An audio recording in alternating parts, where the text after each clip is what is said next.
কলকাতার বিশেষ কিছু জায়গায় রাতের আকাশে অজানা ড্রোনের আনাগোনা শহরবাসীর মধ্যে উদ্বেগ সৃষ্টি করেছে। সোমবার রাত 9:45 নাগাদ এই ড্রোনগুলিকে উঠতে দেখা যায়। প্রায় 1.5 ঘন্টা ধরে সেগুলি আকাশে ছিল বলে জানা গেছে। এই ঘটনার পর থেকেই কলকাতা পুলিশ, সেনা এবং বায়ুসেনা যৌথভাবে তদন্ত শুরু করেছে। লালবাজার কন্ট্রোল রুমে ড্রোন ওড়ার বিষয়ে কলকাতা পুলিশকে জানানো হয় এবং এর পরপরই সমস্ত থানাকে সতর্ক করা হয়েছে। মহেশতলার দিক থেকে হেস্টিংস হয়ে ফোর্ট উইলিয়াম, ব্রিগেড ময়দান এবং ভিক্টোরিয়া মেমোরিয়ালের ওপর দিয়ে এই ড্রোনগুলি উঠতে দেখা যায়। এরপর কিছু ড্রোন পূর্ব কলকাতার দিকে এবং কিছু উত্তর কলকাতার দিকে চলে যায় বলে খবর।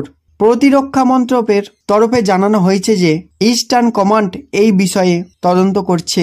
তাদের কাছে ড্রোন ওড়ার খবর এসেছে এবং এগুলি কি ধরনের ড্রোন তা খতিয়ে দেখা হচ্ছে।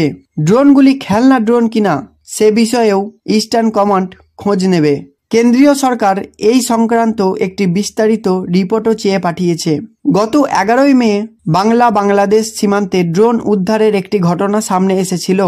ভারত পাকিস্তান সংঘর্ষের সময় 10 মে রাতে এই ড্রোনগুলি উড়ে আসার বলে খবর। বাংলাদেশ সীমান্ত লাগোয়া মুর্শিদাবাদের শামশেরগঞ্জ থানার দুর্গাপুর বড়জডিহি গ্রামে এই ড্রোন উদ্ধার হয়।